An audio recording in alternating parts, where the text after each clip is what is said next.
Bien le bonjour auditeurs et auditrices de Radio Maria Côte d'Ivoire.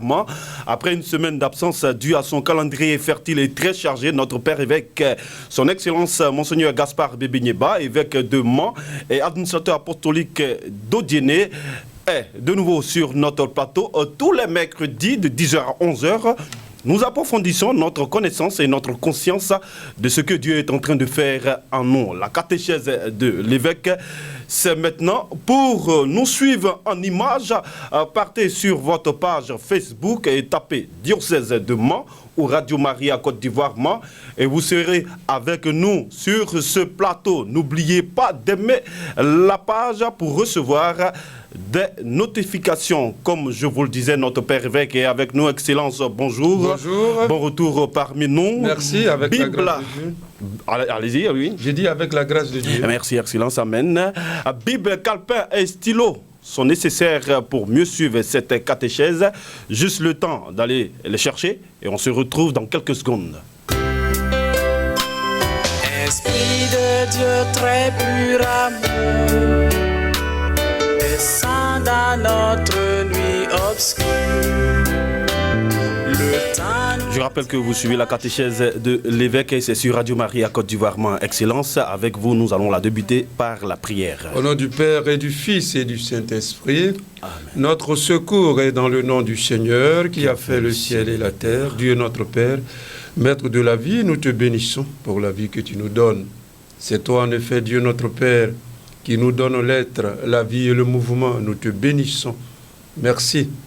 Surtout aussi pour la grâce de croire en Jésus, ton Fils, en son évangile de salut.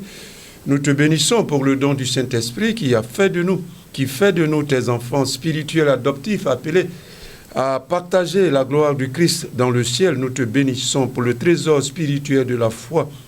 Nous te bénissons pour ta parole, Père, que tu vas nous faire entendre encore ce matin. Nous te bénissons que l'Esprit Saint ouvre, notre cœur, ouvre notre intelligence, et nous permette d'accueillir cette parole de foi, cette parole de vie éternelle, cette parole de salut, dans un cœur ouvert, généreux, docile, obéissant à ta grâce, à ta parole, à ta volonté. Ainsi, tous tes enfants et tous les hommes dans le Christ seront sauvés et parviendront par la puissance du Saint-Esprit au bonheur éternel du ciel. Gloire à toi, Dieu notre Père, Père de notre Seigneur Jésus, toi qui vis et qui règnes pour les siècles des siècles. Amen. Amen. Au nom du Père et du Fils et du Saint-Esprit. Amen. Aujourd'hui, Excellence, en lien avec le temps de Carême, un thème très attendu, l'Esprit Saint qui vient au secours du chrétien dans la faiblesse et dans la souffrance. C'est tellement un rappel de la dernière catéchèse avant d'aborder celle d'aujourd'hui. Oui, tout à fait.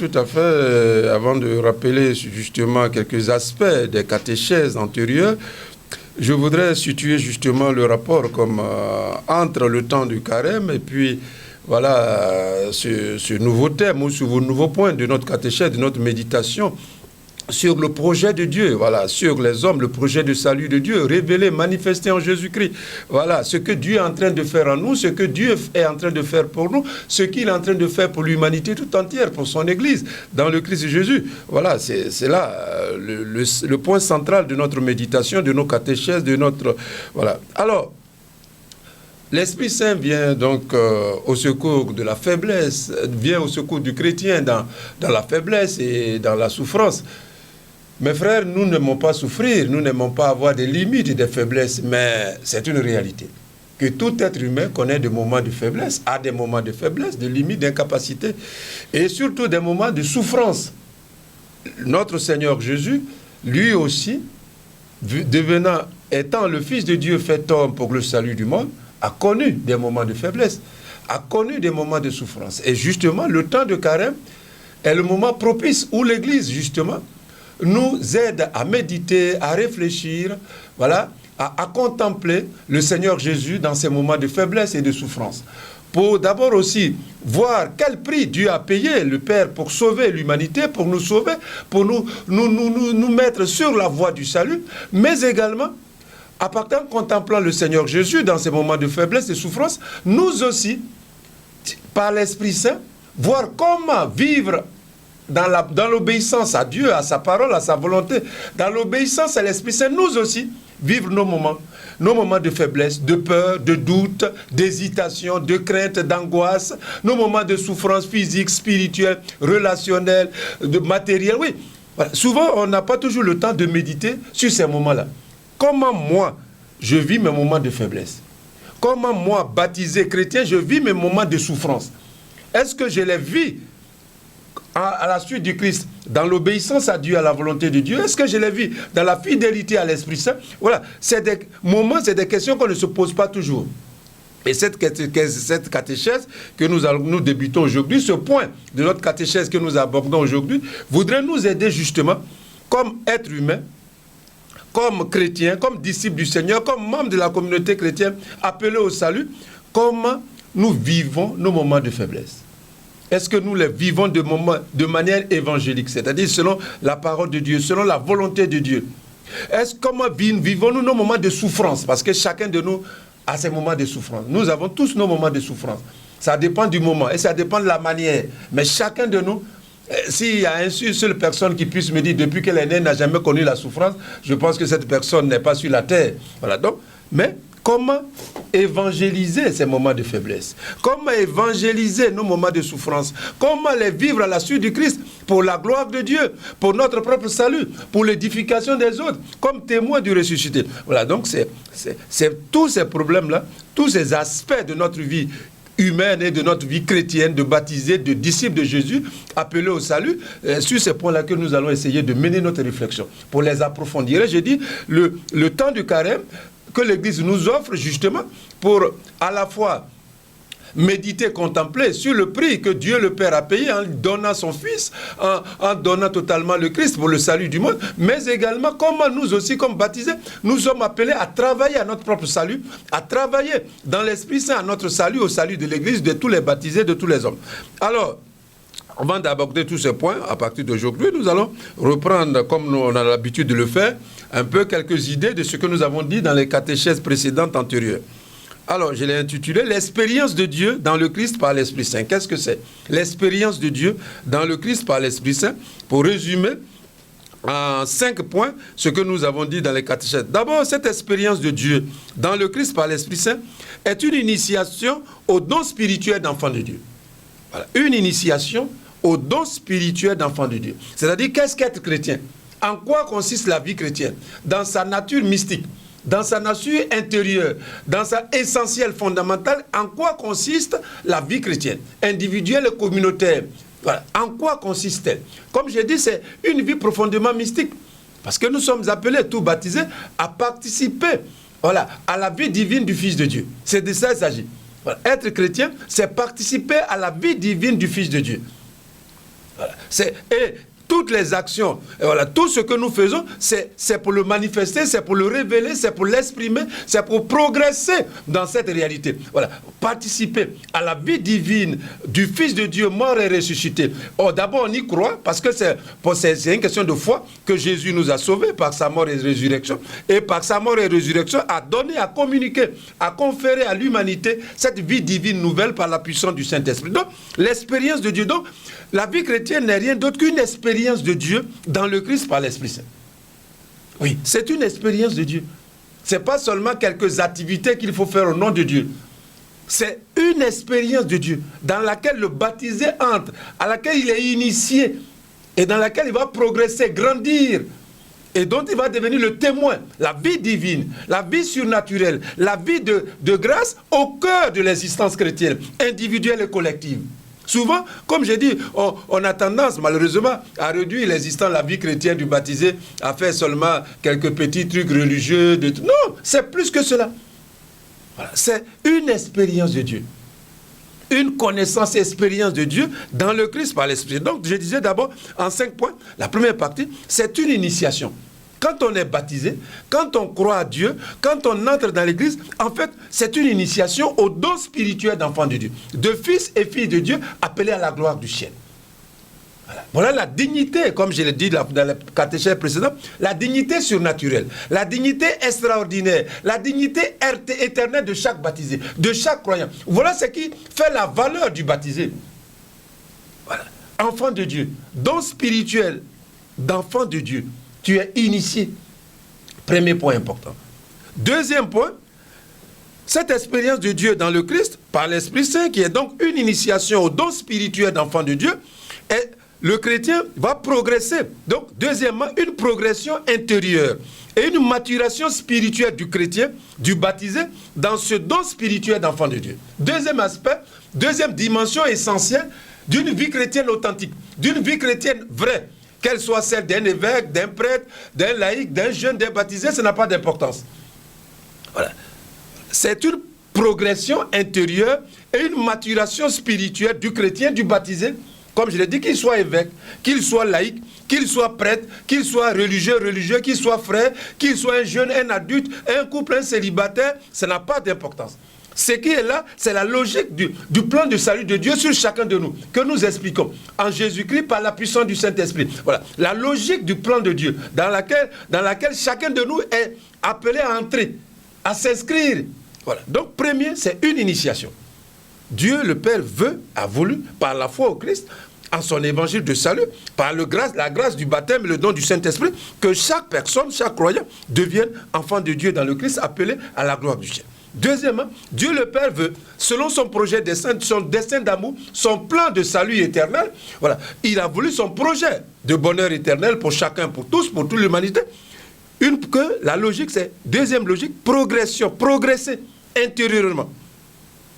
Voilà, donc une progression intérieure et une maturation spirituelle de chaque baptisé. On n'a pas dit seulement des évêques ou des prêtres ou des religieux, non, de chaque baptisé. Doit avoir conscience, doit le savoir, doit être éduqué. Voilà. Donc, une progression. On doit progresser intérieurement. Donc, une progression intérieure et une maturation spirituelle dans ce don spirituel d'enfant de Dieu. Dans cette dignité surnaturelle, dans cette dignité de grâce, dans cette dignité éternelle d'enfant de Dieu. Donc, chaque baptisé, j'ai dit même les petits, voilà, une progression intérieure. Sinon, c'est un appauvrissement de la dignité spirituelle. Donc, tu es initié au don spirituel d'enfant de Dieu. Dieu te l'a conféré, accordé. Dans le Christ, dans la grâce du Christ et par la puissance du Saint-Esprit. Deuxième étape, deuxième moment important, c'est une progression. On doit savoir que tu progresses. Voilà. On doit savoir que chaque baptisé progresse. Et il tend vers une maturité spirituelle. Dans la grâce, dans le don spirituel que Dieu lui a accordé par la puissance du Saint-Esprit, qui est le don spirituel d'enfant de Dieu, de fils et filles de Dieu. Progression, maturation spirituelle de chacun, de nous tous, de la communauté, du mouvement. Souvent, notre vie chrétienne peut sembler comme une vie chrétienne qui tourne un peu en rond, par des simples répétitions de certains actes religieux. Non. La dynamique, la force, l'énergie intérieure, c'est cette progression. Voilà. On va progressivement, étape par étape. On avance, on progresse, malgré les difficultés, malgré les limites, mais une progression intérieure. Et chaque baptisé, je le dis, y est appelé. C'est une obligation spirituelle liée à la grâce du baptême, à la foi et au projet de Dieu. C'est ce que Dieu veut. La volonté de Dieu sur nous, c'est ça. De chaque croyant, c'est ça. On n'a pas la grâce, la foi en Christ, et puis on tourne en rond, on fait les mêmes choses, on ne sait pas si... Non, Dieu a voulu que chacun évolue, que chacun grandisse, que chacun croisse spirituellement dans le don spirituel d'enfant de Dieu. C'est ça qu'on appelle la sainteté. La sainteté n'est rien d'autre que entrer, avoir conscience, voilà, que je dois progresser, que je dois grandir dans ce don spirituel d'enfant de Dieu, à tous les niveaux. C'est ça la sainteté. C'est ça être saint. Voilà. Donc, progression, j'insiste beaucoup là-dessus, parce que souvent, on n'insiste pas là-dessus. Voilà. La vie chrétienne ne se dit, comme j'ai dit, limite pas. Les sacrements, les moyens, les moyens, les voies du salut sont là pour nous aider à grandir. Donc, la finalité, c'est de progresser. C'est de tendre vers la maturité spirituelle, de l'identité, de la dignité surnaturelle, de la dignité éternelle d'enfant de Dieu. Deuxième aspect essentiel d'une vie chrétienne authentique, vraie. ce qui est devenu expérience de Dieu dans le Christ par l'Esprit. Une expérience de Dieu. On est baptisé, comme j'ai dit, en couple, comme prêtre, comme évêque, comme communauté religieuse, comme mouvement, comme association, comme chorale. On vient à l'église, on vient au Christ pour entrer dans une expérience de Dieu dans le Christ par l'Esprit Saint. Une expérience de Dieu au cœur de l'existence chrétienne individuelle et communautaire. Donc, une initiation au don spirituel d'enfant de Dieu de chacun et de la communauté, une progression intérieure et une maturation spirituelle de chacun et de toute l'Église dans ce don spirituel d'enfant de Dieu. Troisième élément de cette expérience de Dieu dans le Christ par l'Esprit Saint, un témoignage. Rendre témoignage au don spirituel d'enfant de Dieu. Rendre témoignage à la vie divine des enfants de Dieu, dans le monde, dans la société, dans le couple, dans l'église, dans la communauté chrétienne, au village, au marché, dans un taxi, dans la politique, au commerce. Oui, témoigner, rendre témoignage. Tu es devenu enfant de Dieu. Tu grandis, tu progresses. Maintenant, tu dois témoigner, rendre témoignage. Par ta vie, par ton comportement, par ta conduite, par tes relations, par ton engagement social, familial, politique, ton engagement dans la communauté. Tu es là d'abord pour rendre témoignage. Que Dieu, l'œuvre de Dieu est en toi. Dieu a commencé son œuvre en toi. Et son œuvre, tu y crois. Dieu t'a inscrit, t'a établi dans cette dignité surnaturelle d'enfant de Dieu. Et toi, tu y crois. Tu prends ça au sérieux. Que Dieu est au sérieux en toi. L'œuvre de Dieu est grave parce que c'est qui engage ta réussite de ta vie au-delà de la mort. Une réussite éternelle. Donc, ici, tu es conscient, tu l'acceptes, tu reconnais cela, l'œuvre de Dieu en toi. C'est une œuvre de Dieu. Être enfant de Dieu ne vient pas de nous, c'est une œuvre de Dieu, par la foi, par la grâce du Christ, par le don spirituel, la puissance, la force spirituelle du Saint-Esprit. Donc, troisième élément, d'une vie chrétienne authentique, qui est une vie chrétienne qui est devenue expérience de Dieu dans le Christ par l'Esprit Saint. Expérience de Dieu, j'insiste bien dessus, expérience de Dieu dans le Christ et par l'Esprit Saint, c'est témoigner volontairement, librement et consciemment du don spirituel d'enfant de Dieu. Témoigner. Le témoignage qui va ensemble avec la proclamation, la manifestation, la révélation. Qu'en réalité, tu es dans le monde, mais l'œuvre de Dieu en toi, Dieu travaille en toi par la puissance du Saint-Esprit. Et tu es conscient que tu es appelé à témoigner, à rendre témoignage à ce don spirituel, à l'œuvre de Dieu en toi par la puissance du Saint-Esprit et à le révéler, à le manifester, comme je l'ai dit, dans ta famille, dans l'église, à l'école, en politique, en commerce. Il y a quelque chose en toi de spécial que Dieu a commencé. Tu dois en témoigner. Le témoignage. Au cœur de l'existence chrétienne, de l'expérience de Dieu dans le Christ par l'Esprit Saint, le témoignage. Tu dois témoigner par ta parole, par ton comportement, par ta conduite, par tes relations, par ton engagement, par ton travail. Voilà, partout où tu es chrétien, où tu vis ta vie chrétienne, c'est que le témoignage à ce don spirituel, à l'œuvre de Dieu en toi est essentiel. Sinon, ta vie chrétienne n'est pas vraiment authentique encore. Et comme j'ai dit, témoignage va avec proclamation, manifestation. Voilà, par ta vie, par ton comportement, on doit voir que Dieu a commencé son œuvre en toi et que tu es en train de grandir, tu es en train de progresser dans cette dignité surnaturelle d'enfant de Dieu. Quatrième élément de cette expérience de Dieu dans le Christ par l'Esprit, au niveau individuel et au niveau communautaire, qu'est-ce que c'est? C'est une espérance au cœur qui habite le chrétien. Celui qui est devenu enfant de Dieu, qui croit, qui a accueilli cette grâce par la foi, par l'obéissance à Dieu, à l'évangile du salut, qui est entré, qui est sur la voie du salut, il entretient en lui une espérance. Une espérance l'habite et le pousse à agir, le pousse à réagir. Une espérance, une attente et une anticipation de la perfection de la gloire du ciel, de la dignité d'enfant de Dieu. Donc, voilà, vous voyez dans les évangiles, on dit, le Seigneur dit, veillez, car vous ne savez pas le jour. Voilà. Donc, une espérance nous habite. Ce que Dieu a commencé en nous, ce que Dieu est en train de faire en moi, en faisant de moi, de chacun enfant de Dieu, Dieu va l'achever. Il va l'amener à son terme. Il va le couronner. Il va le parfaire. Donc, c'est cette espérance qui m'habite. Dans la joie, dans les difficultés, non. Dieu, il est en train de me travailler. Il est en moi, il travaille en moi. Donc, je ne me décourage pas, malgré les épreuves, malgré... Donc, le chrétien, la vie chrétienne est une vie d'espérance en l'œuvre de Dieu, en l'œuvre de salut de Dieu. Dieu a fait de moi son enfant. Et cette grâce, cette dignité surnaturelle défie la mort, défie les épreuves, parce que cela vient de Dieu. Cela ne vient pas d'un homme, d'un humain, d'un être humain. Cela est don gratuit de Dieu. C'est la puissance du Saint-Esprit. Dieu, par la puissance du Saint-Esprit, qui est à l'œuvre à moi. Donc, je entretiens cette action, cette grâce de Dieu. Donc, une espérance qui habite chaque fidèle, chaque enfant de Dieu, que Dieu achèvera en moi, en nous et dans le monde, ce qu'il a si bien commencé. Il a fait de nous ses enfants spirituels. Il a décidé de poursuivre cette œuvre et il amènera à son terme, à sa fin, à son aboutissement, à sa destination finale. Voilà ce qui, cette espérance et cette attente et cette anticipation de ce bonheur que Dieu construit pour chacun. Voilà le quatrième aspect, la quatrième dimension d'une expérience de Dieu dans le Christ par l'Esprit Saint. Attente de l'achèvement dans la gloire de ce que Dieu a commencé. Dieu a fait de moi, de nous, ses enfants spirituels, ses fils et filles spirituels appelés dans le Christ Jésus par la puissance du Saint-Esprit, appelés à être héritiers de Dieu, héritiers de la gloire de Dieu. Oui, Dieu l'achèvera, car Dieu ne ment pas. Dieu ne peut pas mentir. Et parce qu'il ne ment pas, il achèvera. Voilà la joie secrète de la vie intérieure du baptisé, de l'enfant de Dieu, celui qui est devenu enfant de Dieu.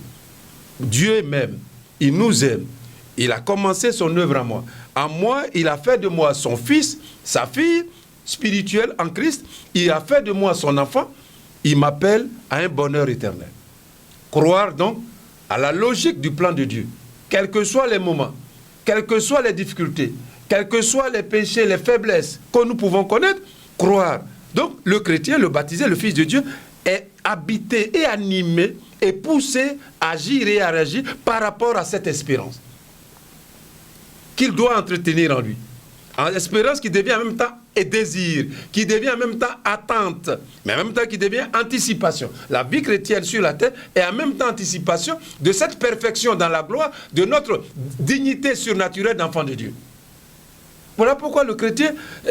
Vous voyez Saint Paul, il dit, par exemple, « Soyez dans la joie du Seigneur, soyez toujours dans la joie, le Seigneur est proche, soyez dans la joie. » Oui, c'est cette espérance de ce que Dieu a commencé en nous, de ce qu'il va achever en nous et pour nous, qui constitue la joie secrète et éternelle de chaque baptisé, de chaque croyant, de toute l'Église et de l'humanité. Dieu est à l'œuvre, au-delà des limites, au-delà des faiblesses, au-delà du péché, au-delà des guerres et des conflits. Non, Dieu est à l'œuvre et il amènera cette œuvre à son accomplissement. C'est ça la joie. Et c'est ça que le disciple, le croyant, celui qui est devenu fils de Dieu, cette joie spirituelle qu'il doit entretenir en lui, pour laquelle il doit vivre, qui doit le pousser. Oui, cette joie. Saint Paul, quand il disait ça, ce que j'ai chanté, mais il souffrait, vous-même vous l'avez connu. On l'a battu, il a reçu des coups, on l'a rejeté en prison, tout ça. Mais il a cette espérance que Dieu, en Jésus, cette expérience de Dieu, dans le Christ, par l'Esprit, oui, connaîtra son achèvement, son apothéose, son couronnement, triomphera de toutes nos limites, de toutes nos peurs, de nos doutes, de nos craintes, de nos péchés, de nos faiblesses, du mal et de la souffrance. Oui, Dieu triomphera parce qu'il est Dieu, parce qu'il a promis et parce qu'il a déjà donné, il a déjà démontré sa puissance en ressuscitant son Fils, le Christ, qui a souffert, qui est mort, qui a connu la faiblesse. Dieu lui a donné la victoire. De même, nous aussi dans le Christ, et par la puissance du Saint-Esprit, le Christ nous donnera la victoire éternelle. Il achèvera, il couronnera son œuvre en nous, son œuvre de Fils de Dieu, appelé à la gloire du ciel, et nous serons pour toujours avec lui dans la gloire. Donc, quatrième élément, quatrième aspect, quatrième dimension, quatrième vérité spirituelle d'une vie chrétienne authentique, d'une vie chrétienne personnelle authentique, vraie.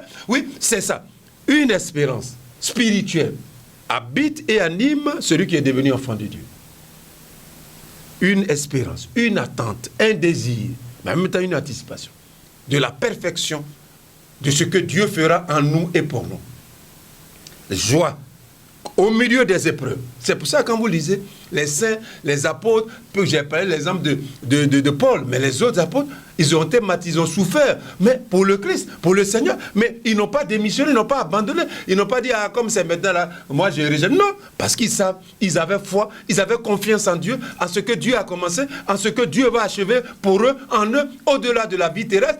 Vous rappelez-vous, le cas d'Étienne dans les Actes des Apôtres, voilà, dit à Étienne que les gens ont tué, mais non, on dit Étienne, il priait, voilà, c'est ça, cette espérance, une attente, un désir spirituel, éternel, dans le monde à venir, dans le monde spirituel à venir de Dieu, que Dieu construit, oui, Dieu achèvera.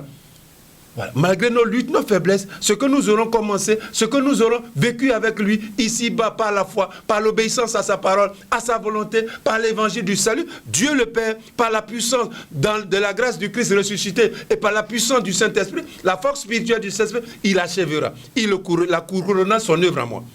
Quatrième élément important d'une expérience de Dieu authentique dans le Christ et par la puissance du Saint-Esprit. Une espérance d'un achèvement, d'une plénitude à venir, d'un accomplissement, d'une destination définitive et ultime en Dieu. Oui, oui, Dieu achèvera ce qu'il commence en moi par la foi. Enfin, puisqu'il y a l'espérance, maintenant il y a le moment. Ce que nous avons espéré, cinquième étape, c'est la participation à une plénitude définitive. À une plénitude définitive. Donc, ce que nous avons espéré, désiré, entretenu dans la foi, gardé, conservé dans la foi, ce que nous avons fait progresser dans la foi, comme je l'ai dit, par la foi en Dieu, par l'obéissance à l'évangile du salut, par le témoignage, par la proclamation de cette nouvelle dignité surnaturelle de grâce, par la puissance du Saint-Esprit. Oui, le moment arrivera. Au-delà de la vie terrestre, au-delà de la mort, oui, nous participerons totalement et définitivement à la gloire de Dieu, à la gloire des fils de Dieu, à la gloire des enfants de Dieu, qui nous est réservée, qui nous attend dans le Christ Jésus, oui, dans le face-à-face avec Dieu, dans le ciel. Quel honneur, quel bonheur, quelle grâce, quelle dignité. Oui, mes frères et mes sœurs chrétiens, enfants de Dieu, enfants spirituels et adoptés de Dieu, vous êtes appelés, nous sommes appelés à la gloire de Dieu, à participer à une plénitude définitive, oui, des enfants de Dieu. Quel honneur, quelle dignité. Ça encore, c'est la grâce de Dieu. C'est la puissance du Saint-Esprit. Quand l'Esprit nous habitera et nous animera totalement, quand ce corps mortel terrestre sera détruit, oui, Dieu nous réserve, dit l'apôtre Paul, une habitation éternelle. Il nous donnera un vêtement éternel qui sera notre vrai vêtement. Oui, c'est cela. Cinquième étape. Donc, voilà, résumé, les 5 étapes essentielles d'une vie chrétienne authentique. D'une vie chrétienne authentique. 5 étapes essentielles qu'aucun chrétien ne doit oublier. Aucun chrétien. Aucune communauté, aucun groupe de prière, aucun mouvement, aucune association, aucune chrétienne. Sinon, ta vie chrétienne, c'est comme quand tu vas aller à Abidjan. Demain, il faut d'abord connaître la direction. Maintenant, quand tu connais la direction, tu montes dans le car, dans le bus, tu sais où il ne faut pas passer. C'est la même chose. Souvent, nous vivons la vie chrétienne, mais on ne sait pas toujours clairement les étapes qu'on doit franchir. Mais là, déjà, tu as plus de chance d'aller dans le décor que d'aller dans la bonne voie. Donc, au départ, il faut déjà savoir l'objectif et l'itinéraire, le chemin, la voie à suivre. Et les étapes à franchir. Alors, au moins, quand toi-même tu es dans le décor, tu vas te dire non, ça là, je me suis trompé. Mais là, ça, c'est pas route pour aller à Abidjan. Ça, c'est route pour aller peut-être à Odiéné. Oui, c'est ça. Et c'est pour ça que je l'ai dit la fois passée, à la catéchèse au début, il faut qu'on dise ça. Voilà les étapes d'une vie chrétienne authentique. Il faut que les gens le sachent au départ. Au départ du chemin, de la voie du salut, dans l'église, dans le monde, les fidèles, nous tous, nous devons savoir clairement, voilà les étapes d'une vie chrétienne authentique, d'une expérience de Dieu dans le Christ par l'Esprit Saint.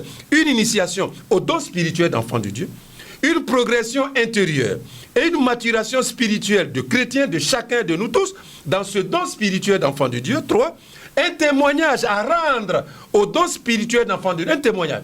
Dans le monde, dans le village, dans le quartier, dans l'église, avec les camarades, dans un restaurant maquis, dans un hôtel en politique. Nous avons le devoir spirituel. Nous n'avons pas le choix. C'est pour ça que nous sommes chrétiens. C'est pour ça que nous croyons en Jésus. Le devoir de rendre témoignage à cette nouvelle dignité surnaturelle d'enfant de Dieu. Le devoir, j'ai dit devoir spirituel, individuel et communautaire de témoigner que Dieu a fait grandir, est en train de faire grandir à nous une nouveauté de grâce. La nouveauté des enfants de Dieu, de la vie divine des enfants de Dieu est en nous, est semée en nous. Et Dieu est en train de l'arroser pour la faire grandir. Cette vie divine, car nous sommes nés par la puissance de Dieu. Nous sommes nés par la puissance du Saint-Esprit. Nous sommes nés de Dieu. Oui, la nouvelle naissance, oui, dans la grâce. Et nous devons donc ensemble témoigner. Chacun doit rendre compte. C'est un devoir. C'est un devoir spirituel. Témoigner et proclamer qu'une nouveauté a surgi en nous, qu'une nouveauté de Dieu, une vie divine, grandit en nous.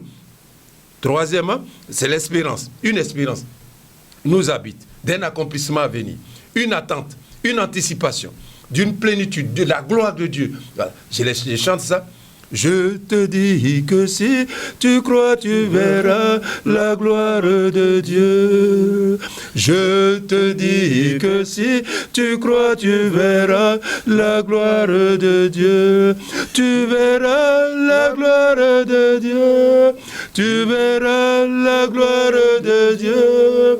Je te dis que si tu crois, tu verras la gloire de Dieu. Donc, une espérance, une attente. Enfin, la réalisation de cette espérance.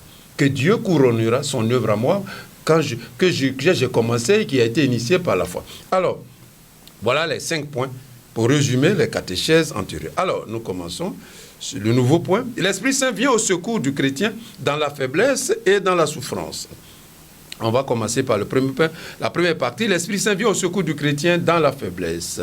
Romains 8, 26 qui dit ceci, l'Esprit Saint vient au secours. Non, vient à notre secours parce que nous sommes faibles. Donc, l'Esprit Saint vient au secours des chrétiens dans leur faiblesse, c'est ça. L'Esprit Saint vient à notre secours parce que nous sommes faibles. Romains chapitre 8, verset 26. Alors, le chrétien qui, par la foi en Jésus-Christ, on l'a dit, la vie nouvelle de la grâce, le don spirituel de l'Esprit Saint et l'obéissance de la foi, a reçu la dignité spirituelle d'enfant de Dieu, vit ici-bas, vit sur la terre, dans un état et une condition de faiblesse. Nous sommes devenus enfants de Dieu.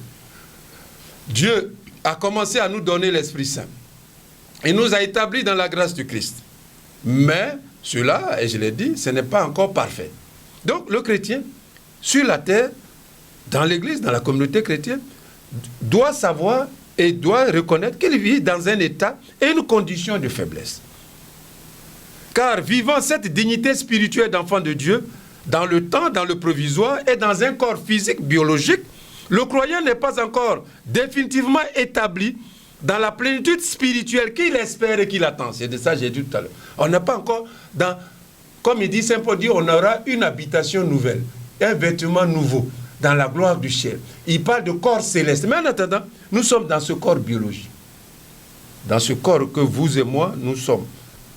Et donc, ce corps a des limites.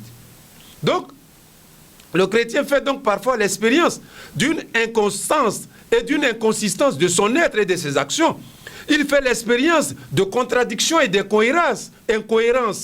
Il découvre en lui des incapacités, des limites et des échecs. Par ses seules forces humaines, le chrétien ne peut pas surmonter cette faiblesse essentielle, fondamentale, de son être, de son agir, de ses actions, de ses paroles, par rapport à Dieu, par rapport au projet de Dieu, au projet de salut de Dieu. Il faut qu'il demande sans cesse à Dieu de lui accorder la force spirituelle de l'Esprit Saint pour l'aider, pour le soutenir, pour le guider jusque dans la gloire du ciel. Donc, nous sommes faibles. Chacun de nous est faible. Et Saint Paul a bien conscience de la faiblesse de chacun, du chrétien lui-même. Dès lors, nous comprenons que l'Esprit Saint est accordé au chrétien afin qu'il le remplisse, il remplisse le chrétien de sa force spirituelle pour le défendre et l'aider sur la voie du salut, à surmonter toute faiblesse, toute peur, tous les doutes, les craintes, les angoisses, le péché, le mal. Donc l'Esprit Saint vient pour nous soutenir, pour nous aider, pour nous défendre contre toute faiblesse. Alors nous allons commencer là. Alors, quand Saint Paul dit justement, Romains 8, 26, que l'Esprit Saint vient à notre secours parce que nous sommes faibles, vient au secours de la faiblesse du chrétien. Comment il faut le comprendre? Pourquoi il dit que nous sommes faibles? Pourquoi il le dit? Voilà. En quoi consiste la faiblesse? Voilà. Qu'est-ce qui fait que nous sommes faibles? Premièrement, le chrétien est faible parce qu'il est un être humain. C'est-à-dire qu'il est une créature de Dieu, une créature limitée et faible. Voilà, nous sommes créés. Ce qui est créé, c'est Dieu qui nous crée. Car c'est Dieu, justement, qui appelle l'être humain, donc le chrétien aussi, à l'existence. C'est Dieu. Nous tenons notre vie de Dieu. C'est Dieu qui nous donne. On ne se donne pas la vie. La vie est un don gratuit de Dieu. Comme je le dis souvent, vous dormez, vous vous réveillez sans aucun mérite de votre part. Ce n'est pas parce que vous avez fait quelque chose que vous êtes réveillé. Ce n'est pas quoi un concours vous avez passé et puis on dit tu as réussi, donc réveille-toi. Tu constates que tu t'es révélé. Donc, de même aussi pour l'existence, nous sommes appelés à l'existence, à la vie. Nous constatons que nous sommes dans l'existence. Dieu, donc, appelle l'être humain, le chrétien, à l'existence, à la vie. Il lui communique l'être, la vie et le mouvement. En plus, Dieu, par son action, produit en nous, dans le chrétien, comme dit l'apôtre Paul, le désir, la volonté et l'action. Dieu a tout créé dans le Christ et pour lui. Dieu a fait du Christ, Dieu le Père a fait du Christ le Seigneur de l'univers et donc aussi de l'être humain, du baptisé, du chrétien. On peut donc dire que si Dieu a fait de l'être humain la mesure de toutes choses dans la création, Dieu le Père aussi a voulu que le Christ soit la mesure de l'être humain et du baptisé. C'est pourquoi le chrétien, comme tout être humain, se reçoit continuellement de Dieu et vit et doit vivre dans cette reconnaissance par la louange, l'action de grâce, l'adoration, l'obéissance à Dieu et à sa sainte volonté dans la foi. Voilà. Donc, le chrétien, nous sommes faibles parce que nous sommes des êtres humains. L'être humain est faible, il est limité. Voilà. Il ne se donne pas la vie, il reçoit la vie. Donc, il dépend de Dieu. Il dépend d'un autre qui est Dieu. Genèse 1, 27, Dieu créa l'être humain à son image. À l'image de Dieu, il le créa. Il les créa hommes et femmes. Genèse 1, 27. Genèse 2, 7. Le Seigneur, Dieu prit de la poussière du sol et en façonna l'être humain. Puis il insuffla dans ses narines le souffle de vie et l'être humain devint un être vivant. Genèse 2, 7. Acte 17, 28 qui dit ceci. C'est Dieu qui donne aux l'être la vie et le mouvement. Genèse 17, 28. Non, c'est Dieu qui gratuitement, sans aucun mérite de notre part, il nous donne l'être. Ensuite, l'acte dit, il nous donne la vie, le mouvement. Quand je marche, quand je parle, ce sont des mouvements, mais on ne paye pas. Tu les reçois gratuitement, sans aucun mérite de ta part. Acte 17, 28. C'est Dieu qui donne aux êtres humains l'être, la vie et le mouvement. Philippiens 2, 13, qui dit ceci. C'est Dieu qui, par son action, produit en nous le désir, la volonté et l'action. Colossiens 1, 15, 17. Le Christ est l'image du Dieu invisible, le premier-né avant toute créature. En lui, tout fut créé dans le ciel et sur la terre. Les êtres visibles et invisibles, puissance, puis principauté, souveraineté, domination, tout est créé par lui et pour lui. Il est avant toute chose et tout subsiste en lui. Colossiens 1, 15, 17. Tout subsiste en lui. Le Christ Seigneur. Seigneur de tous les hommes, de tous les êtres humains, de la création tout entière, du chrétien, du baptisé. Voilà. En lui, le Dieu a voulu qu'habite en lui toute plénitude. Jean 1, 3, Dieu a créé toutes choses par le Christ et rien de ce qui a été créé n'a été créé sans lui. Genèse 1, 3. Donc, l'homme est faible, ce n'est pas d'abord parce que les sorciers existent. Vous voyez, souvent, il y a beaucoup, ils réduisent tout aux sorciers, même si les sorciers aussi nous fatiguent. Voilà. Mais il y a beaucoup, tout là, c'est sorciers. Non, nous sommes faibles parce que nous sommes des êtres humains, nous sommes des créatures. C'est ça, on dit créature, on t'a créé. Donc tout ne dépend pas de toi. Il y a ce qui dépend de toi, il y a ce que tu peux faire et il y a ce que objectivement, tu ne peux pas faire. Donc ce n'est pas question de sorcier. Si je suis créature, est-ce que c'est le sorcier qui m'a créé? Ce n'est pas le sorcier qui m'a créé. Donc je ne peux pas lui attribuer cette faiblesse. Même si lui aussi il a gâté son dos, et puis partout il se promène partout. Non, c'est pas ça, c'est pas sorcier. C'est pas sorcier. Voilà. Ça, c'est Dieu qui l'a voulu. En me créant, en faisant de moi une créature, non, je n'ai pas tous les pouvoirs. Non, je suis vulnérable. Voilà. Quand je passe, si une voiture me cogne, moi je vais mourir. Ce n'est pas le sorcier qui a voulu. C'est Dieu qui a voulu. Dieu pouvait me créer autrement. Il pouvait créer l'être autrement. Si une voiture te cogne, tu ne meurs pas. Oui, Dieu pouvait le faire. Mais il n'a pas voulu. Oui, il n'a pas voulu. Il pouvait créer Il pouvait créer un être humain qui reste sur la terre toujours. C'est-à-dire qu'il n'y a rien qui t'arrive. Tu es là. Non, il n'a pas voulu. Donc, il ne faut pas donner tout, il ne faut pas tout attribuer au sorcier. Non, c'est Dieu qui n'a pas voulu. Dieu pouvait faire un être humain tout puissant, qui peut tout. Comme je dis, voiture te cogne, tu ne meurs pas. Un homme fait ceci, tu ne te fâches pas. Dieu pouvait faire un être humain, mais il n'a pas voulu. Il a fait un être humain limité. Voilà, quand voiture te cogne, si tu n'as pas bien fait, là, on te cogne, si c'est grave, on dit tu es mort. Mais ça, c'est pas la faute des sorciers. Hein? C'est pas la faute des sorciers. On attribue en Afrique, on attribue en Côte d'Ivoire tout aux sorciers. Non, c'est eux aussi, comme j'ai dit, ils ont gâté leur nom. Mais ça, là, c'est pas sorcier. Si on est faible, si il y a la faiblesse, c'est parce qu'on est d'abord créature. Dieu nous a créés et il nous a pas donné tout comme tout. Pour sur la terre, c'est quand nous serons dans la gloire, alors l'esprit nous remplira pleinement, ce corps biologique sera détruit, décomposé, et Dieu nous revêtira, comme dit l'apôtre Paul, on va le voir encore dans les actes, d'un corps céleste, pleinement rempli, dont les cellules sont l'esprit d'esprit, alors nous serons des êtres glorifiés. Maintenant nous sommes en marche, nous évoluons, nous progressons, nous grandissons. Mais Dieu ne couronne pas. C'est un commencement sur la terre. Et par la foi, si nous maintenons, voilà, Dieu va couronner au-delà de cette vie terrestre. Alors, nous serons des enfants de Dieu pleins. Et alors là, nous serons, je peux dire, puissants. Parce que Dieu se glorifiera totalement. Donc, ce n'est pas d'abord à cause des sorciers. C'est parce que nous sommes des créatures. Et Dieu a voulu que ce pouvoir, cette puissance-là, nous soit donné progressivement par la foi jusque dans la gloire du ciel. Donc, premier point, donc on explique pour que nous méditions ensemble sur la faiblesse. Pourquoi je suis faible? Je suis faible parce que je suis un homme. Oui, je suis un homme. C'est si simple que ça. C'est si simple que ça. S'il y a des faiblesses, des limites, c'est parce que d'abord je suis un homme. Je ne suis pas un caillou. Voilà. Je suis un être humain que Dieu a voulu ainsi. Voilà. Deuxième élément important de notre faiblesse, de la faiblesse du chrétien, de l'être humain, je l'ai dit déjà un peu, nous sommes faibles.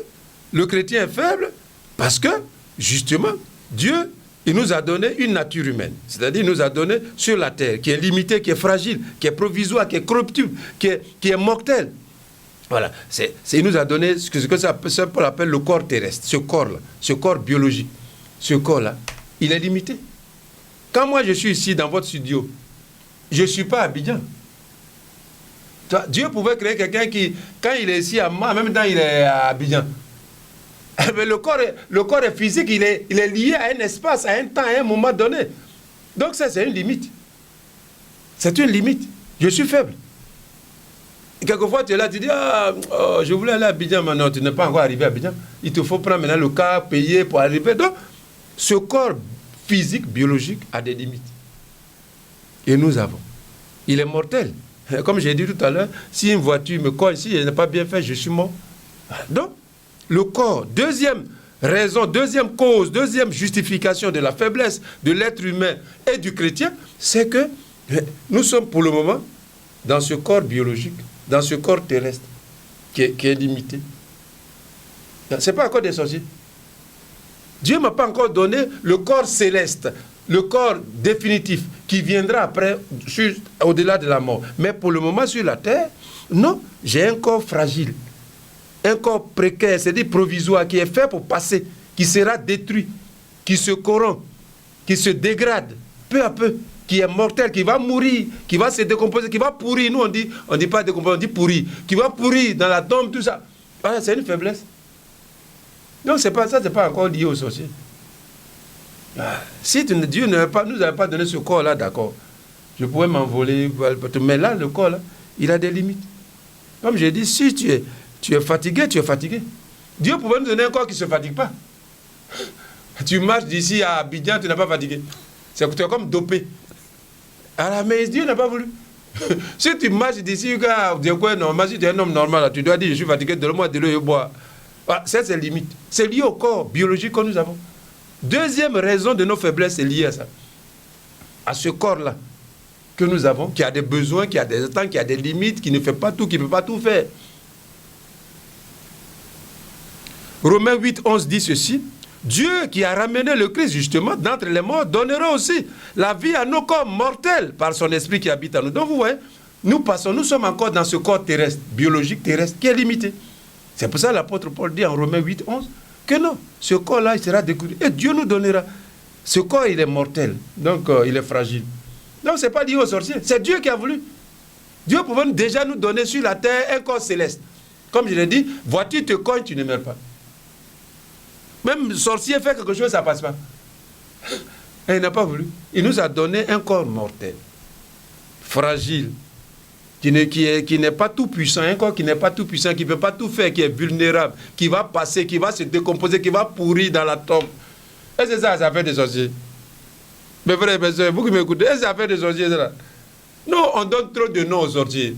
J'insiste beaucoup là-dessus. Parce que dans nos villages, dans nos communautés, toutes les faiblesses sont attribuées de l'homme, de l'être humain sont attribuées aux sorciers. Voilà, dans nos mentalités, voilà, ici en Afrique ou en Côte d'Ivoire, c'est ça. Non, ça c'est pas lié aux sorciers. Dieu, le Père qui nous a donné un corps mortel sur la terre. Donc nos faiblesses sont liées au corps. Le corps a des faiblesses. Il ne peut pas tout faire, il ne peut pas aller partout, il ne peut pas être partout. Comme j'ai dit, je prends seulement la fatigue. Voilà, ce corps-là, il se fatigue. Le corps céleste, lui, il ne se fatigue pas. Mais ça, ça se fatigue. Donc, si tu es fatigué, c'est normal, il faut te reposer, il faut dormir. Si tu es malade, prends un médicament, tu es malade. Ce corps est limité. Donc, Romains 8, 11 ou encore 2 Corinthiens 5, 1, où l'apôtre Paul écrit ceci. Nous savons que cette tente, donc ce corps, dans laquelle nous vivons, c'est-à-dire notre corps terrestre, sera détruit. Ça, c'est une limite. Sera détruit. Romains 2, 5. Et plutôt 2 Corinthiens 5, 1. Sera détruite. Donc cette tente-là. Mais Dieu nous réserve une habitation dans les cieux. Une demeure qui n'est pas faite par les hommes, par les êtres humains, car elle est cette habitation, cette demeure est éternelle. 2 Corinthiens 5, 1. Donc ce n'est pas affaire de sorciers, mes frères et mes soeurs. Ne donnons pas trop de trucs aux sorciers. N'attribuons pas tout aux sorciers. Oui. Non. Entrons dans la logique de Dieu. C'est ça avoir la foi. C'est ça avoir la foi. Sinon on est superstitieux. On est superstitieux, c'est-à-dire on attribue tout au génie, aux sorciers, alors que c'est la logique même de Dieu qui a voulu que nous soyons ainsi sur la terre. Quand nous serons dans la gloire, ce sera différent. Mais ici, là, c'est limite. Il faut accepter ça. Pour vivre vraiment en croyant en Fils de Dieu et plaire à Dieu. Puisque si tu n'entres pas dans si tu as une autre vision que sur l'être humain, sur ta vie, que ce que Dieu veut, ce que Dieu a, tu ne fais pas la volonté de Dieu. Tu n'es pas ta vie, ta pensée, ta mentalité n'est pas conforme à celle de Dieu, à ce que Dieu veut, à ce que Dieu a voulu, à ce que Dieu a planifié, à ce que Dieu a programmé. Donc notre conversion, c'est aussi conversion de nos mentalités d'Africains, de croyants, de chrétiens, qui sont souvent superstitieux, mélangés. On ne sait pas bien si tu es vraiment chrétien, si tu crois au projet de Dieu, au dessein de Dieu, ou si tu crois au génie, aux sorciers dans ta tête. C'est Nyagami, tout est Nyagami dans ta tête. Oui, ce carême, c'est conversion. Ça fait partie. C'est d'abord la mentalité. Voilà. Le projet de Dieu, est-ce que je l'ai accepté dans mes désirs, dans mes intentions? Ou bien je dois encore me purifier pour quitter cela. C'est pour ça que j'ai dit, ces thèmes-là conviennent au temps de carême. Le carême, c'est ça. Méditer sur nos faiblesses. Méditer sur notre souffrance pour les évangéliser, pour les vivre selon l'évangile de Dieu, la grâce du Christ, pour les vivre dans l'obéissance à l'évangile, l'obéissance à l'Esprit Saint. C'est de ça qu'il s'agit. Connaître tes faiblesses et les vivre selon la parole de Dieu, selon l'évangile du Christ, dans l'obéissance de la foi à l'évangile du salut. Alors, tu seras sauvé. Les moments de souffrance sont des moments à évangéliser, à vivre selon l'évangile. C'est pas, faut pas les vivre comme les païens, comme tout le monde, comme dit Saint Paul, ceux qui sont sans espérance, ceux qui ne croient pas encore à Jésus, à son évangile. Non. J'essaie là-dessus. Nous tous, on connaît des faiblesses, mais il faut voir les moments de faiblesse. Qu'est-ce que Dieu attend de moi? Qu'est-ce que Dieu veut de nous?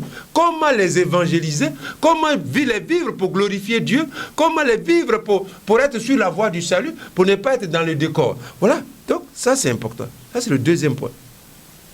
Troisième aspect de notre méditation sur la faiblesse du chrétien, sur la faiblesse de l'être humain. Pourquoi nous sommes faibles? C'est que, évidemment, vous et moi, nous sommes souvent vaincus par le mal et le péché. Face au péché, face au mal, nous ne sommes pas tout puissants. Nous sommes limités. Nous sommes pécheurs, quoi. Nous faisons des péchés, quoi. Et le carême est là pour nous rappeler. C'est la faiblesse. Nous sommes faibles. Nous avons besoin de la force spirituelle du Saint-Esprit, que Dieu nous envahisse, qu'il nous remplisse, qu'il nous comble. À chaque instant, à chaque moment, à tous les moments, de la force spirituelle du Saint-Esprit. C'est pour ça que l'apôtre Paul dit, l'Esprit Saint vient au secours, de notre secours parce que nous sommes faibles. Nous sommes faibles parce que souvent le péché nous gagne. Le péché est plus fort que nous, le mal. Saint Paul, rappelez-vous, on va arriver là-bas. Et je vais lire Saint Paul justement. Voilà. Donc Saint Paul dit en Romains 7, 21, 20, Romains chapitre 7, versets 21 à 24, « Je découvre ce principe dans mon être.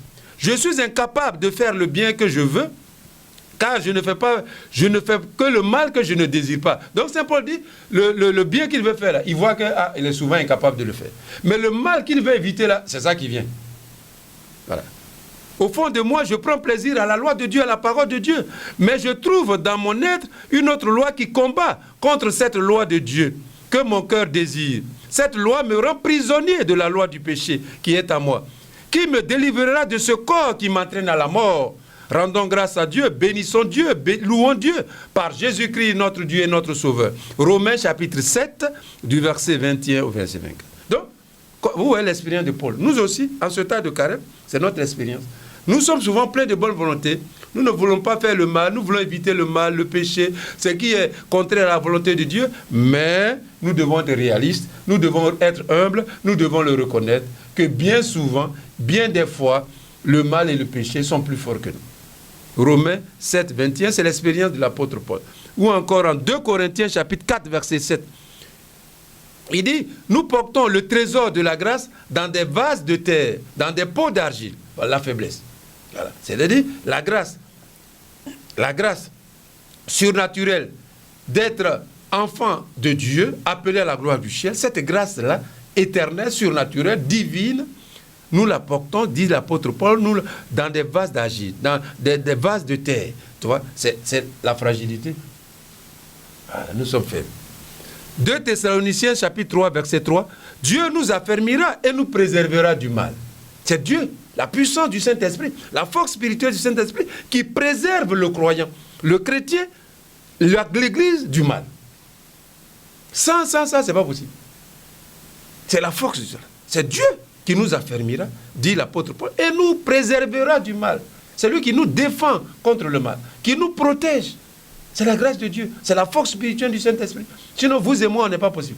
C'est pas possible. C'est pas question d'abrosaï, de catch, de plus violent. C'est le don spirituel du Saint-Esprit. C'est l'œuvre, l'action de Dieu en moi. C'est quand je suis docile, obéissant à l'Esprit Saint, que j'ai plus de force à résister, à rejeter le mal, le péché, ce qui est mauvais aux yeux de Dieu.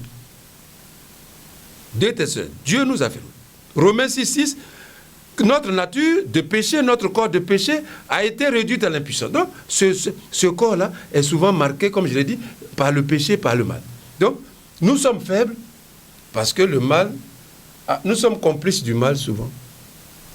Le mal aussi nous gagne, pour parler simplement, est plus fort que nous.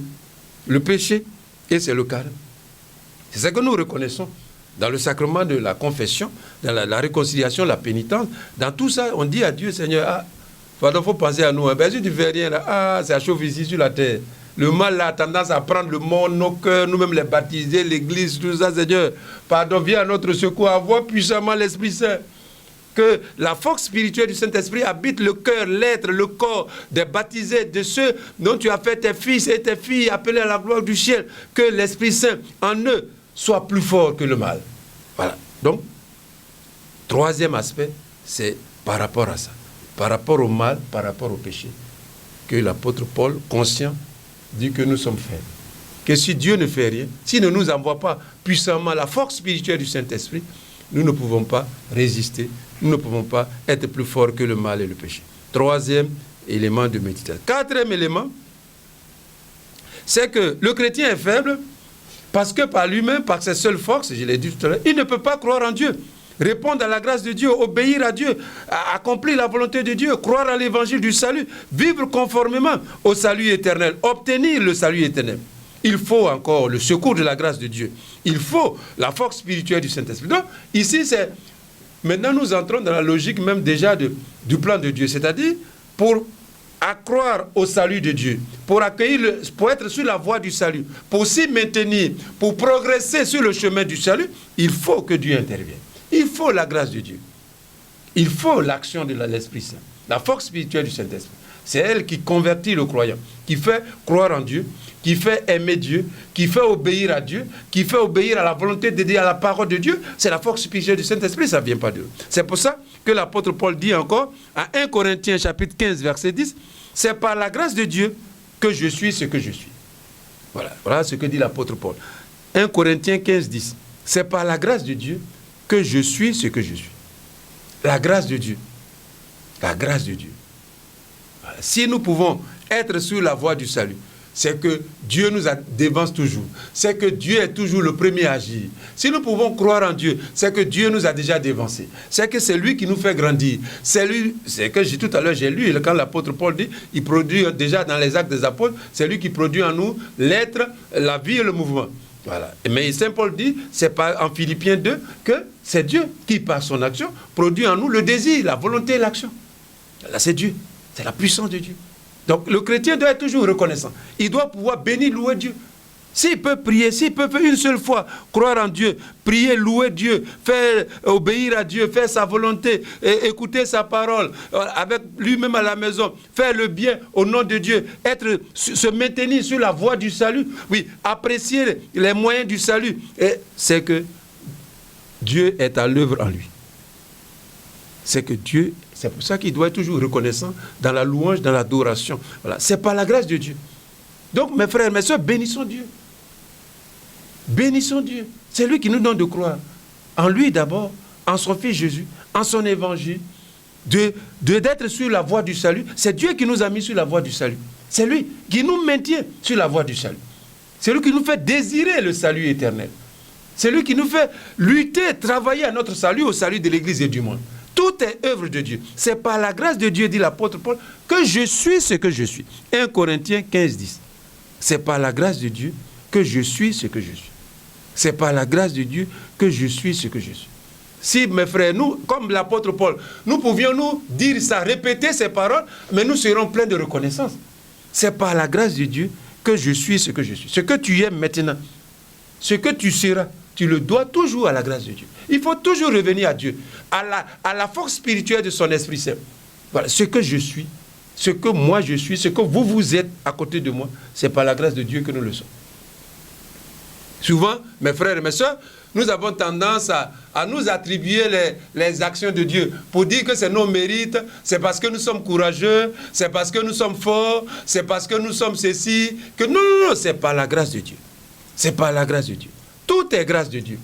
Tout est grâce de Dieu. C'est par la grâce de Dieu que je suis ce que je suis, dit l'apôtre Paul à 1 Corinthiens 15, 10.